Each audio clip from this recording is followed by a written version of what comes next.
Alors nous voici en route à nouveau direction Cholet. Alors quand je vais à Cholet en général, c'est que je vais chez mon détaillant de matériel photo préféré, Florent Thierry et sa compagne là, du magasin Images Photo Cholet. Alors vous vous souvenez peut-être, parce qu'il y a beaucoup de monde qui a vu cette vidéo, j'avais fait une vidéo de test comparatif du Z6 II avec le D850, alors ça devait être en janvier 2021, au moment où je souhaitais passer du Nikon D500 à un nouveau boîtier et je voulais voir si les derniers hybrides, parce qu'ils sortaient à l'époque le Z6 II et le Z7 II, pouvaient me donner satisfaction. Ça avait été le cas du Z6 II. D'ailleurs, je profiterai peut-être de cette vidéo pour vous dire 2-3 trucs là, après plus d'un an d'utilisation, voir si j'en suis toujours aussi satisfait ou pas. Et bon, là je suis pas. Donc maintenant j'utilise le Z6 II comme premier boîtier et je suis pas du tout pour l'instant en recherche d'un nouveau boîtier parce qu'il tourne encore très bien et voilà, c'était déjà un investissement à l'époque, donc je vais attendre un petit peu. Mais j'ai une opportunité pour tester pendant une semaine le Z9. Donc ça c'est le dernier boîtier hybride de Nikon. Alors sur le papier c'est un peu la Rolls. En gros tous les défauts de tous les boîtiers d'avant ils sont censés les avoir corrigés. Donc là je vais l'avoir pendant une semaine et ça tombe pile poil. Alors ça va être un peu la course. Mais il y a notamment, je vais essayer de faire un peu de macro avec, je vais essayer de faire un peu d'affût flottant avec, et surtout en fait je vais l'utiliser pour faire de la photo de nuit, parce qu'avec mon acolyte Philippe Vigneron, alors je filmerai peut-être pas trop parce que je sais pas si Philippe sera hyper enthousiaste à l'idée d'être filmé, etc. pour faire des vidéos un peu coulisses. Mais on va aller essayer de photographier les loutres chez Stéphane Raymond, qui est Monsieur Loutre en France, un ancien pisciculteur devenu photographe, qui a chez lui en fait visiblement, alors ça j'y suis jamais allé, hein, mais aménager un affût qui permet de les voir à condition de faire des nuits blanches. Et du coup ce Z9 avec tous ses pixels, avec son autofocus qui est censé être bien plus percutant que celui du Z6 II, sa montée en ISO parfaite et tout ça, c'est l'outil parfait quoi. Donc on va tester ça pendant une semaine et j'espère que ce sera à la hauteur des espérances. Et puis si c'est le cas, je pense que d'ici 1 an, 2 ans, 3 ans, je sais pas, ce sera mon prochain boîtier. Mais je risque d'être impatient. Donc on va tester ça, on va chez Florent, on va récupérer le boîtier. Et puis ça va être parti pour une semaine d'essai, voilà.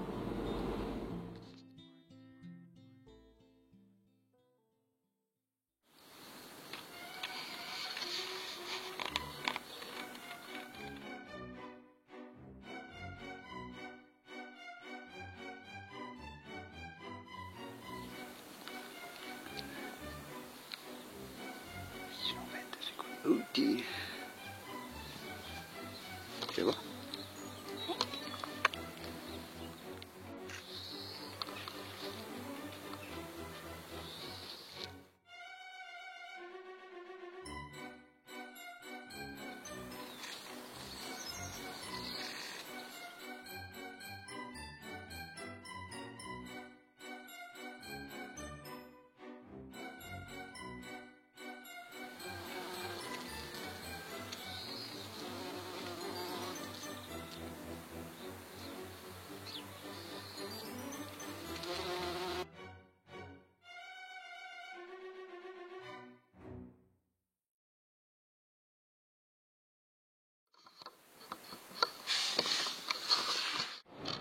Bon, c'est parti, il est à peine 6h du matin, on est le 21 mars 2022, donc deuxième jour du printemps. J'allume la lumière, hein, vous verrez peut-être mieux, c'est mieux. Et donc là, je vous emmène avec moi ce matin dans les marais. Donc on va tester ça en conditions réelles, on a affût flottant ce matin, je vais essayer de faire que quelques images. Et puis on en reparle à la sortie de l'eau quoi. Allez, à tout à l'heure.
Il va bien là. C'est génial cet oiseau.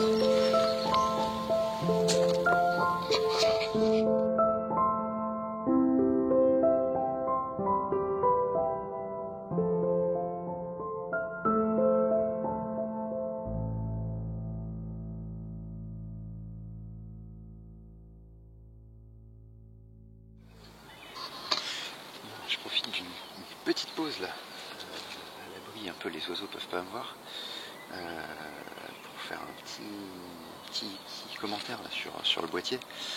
Je l'ai testé pas mal là, depuis, je sais pas trop ce que j'aurais mis dans le montage après, etc., ce que vous aurez pu voir, ce que ça donnera, mais putain, le suivi autofocus, ça y est, on est passé dans une autre catégorie quoi.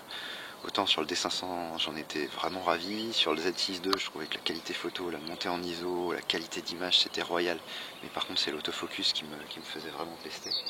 Là on a tout quoi.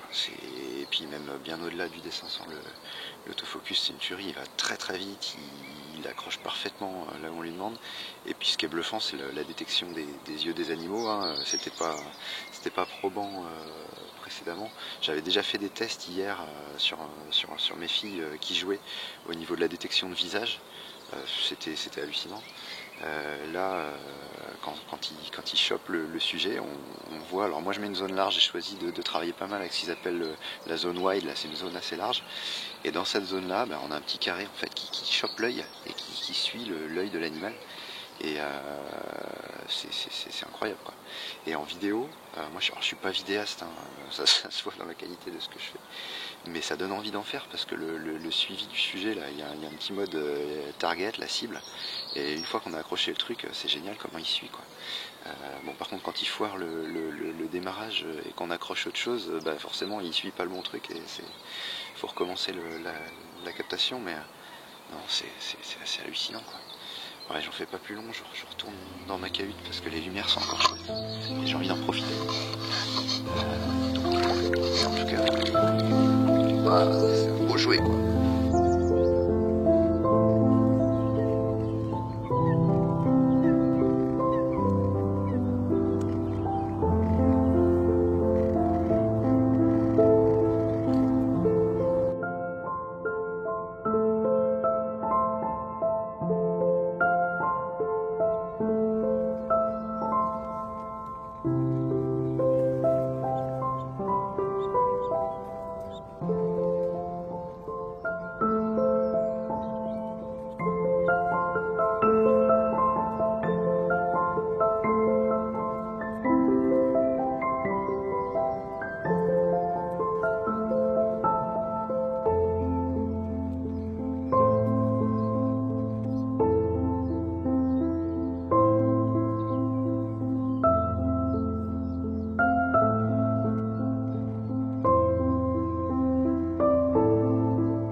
bon, je suis pas très à l'aise à faire cette fin de vidéo parce qu'en fait j'ai mis beaucoup de temps à faire le montage, etc. de cette vidéo. J'ai eu le Z9, donc c'était fin mars, pendant une semaine. Et là on est à la mi-mai passé. Donc bah, ça fait un petit moment que je l'ai plus. Alors je vais pas laisser la possibilité de mettre des commentaires parce que j'arriverai pas à répondre à tout. Je l'ai plus entre les mains depuis longtemps. Donc voilà. Si vous avez besoin d'infos très spécifiques sur le boîtier, bah, je vous invite à aller plutôt sur des forums ou des sites techniques, etc. Quelques retours, je crois que j'ai pas pu mettre dans la vidéo. Question qui se posait pas mal sur les batteries, parce que sur le Z6 II et les hybrides globalement c'était un défaut. Donc bah, la batterie que j'ai eue avec tenait quand même vachement mieux qu'une batterie de base du Z6 II. De tête, j'avais compté, j'avais fait 800 déclenchements en affût flottant sur la matinée. Et j'avais pas mal filmé et il restait encore 53 ou 54% de batterie. Donc ça c'est plutôt pas mal. Après sur tout le reste, bon, vous avez compris, un suivi autofocus, etc. C'est vraiment un super boîtier. Donc j'ai bien vu passer quelques échos de droite, de gauche, de gens qui l'avaient et qui avaient l'air de pas en être contents. J'avoue que ce que j'ai vu passer, je ne l'ai pas compris du tout. Alors est-ce que ces gens-là ont juste pas su utiliser les multiples possibilités d'autofocus qui étaient proposées? Parce que enfin, moi j'ai jamais vu un boîtier faire le job aussi vite et aussi bien, donc je ne sais pas, je saurais pas quoi vous dire. Peut-être que vous aurez d'autres sons de cloche que les miens, peu importe, j'ai envie de dire. Euh, pour ma part, c'est clair que j'envisage de l'acheter courant 2023. Euh, voilà, mon Z6 II aura pas encore trop vieilli et je pourrais avoir j'espère une reprise correcte dessus. Donc ouais, non, c'est clair que ce sera le boîtier de l'avenir pour moi et je pense que cette génération d'appareils-là, bah, il y a ceux qui les auront et puis les autres, quoi. Donc, en tant que photographe pro, je vais y passer assez vite maintenant. Voilà. Et bien écoutez, à une autre fois, je ne sais pas pourquoi, une prochaine fois, des tests de matériel, j'en fais pas tous les 50 matins, mais j'espère que vous aurez trouvé votre compte, même pour ceux qui ne sont pas du tout amateurs de matériel, j'essaie toujours de mettre un peu d'animalier dedans. Il y avait des belles choses quand même dans cette vidéo, j'espère. Voilà. Allez, un de ces jours.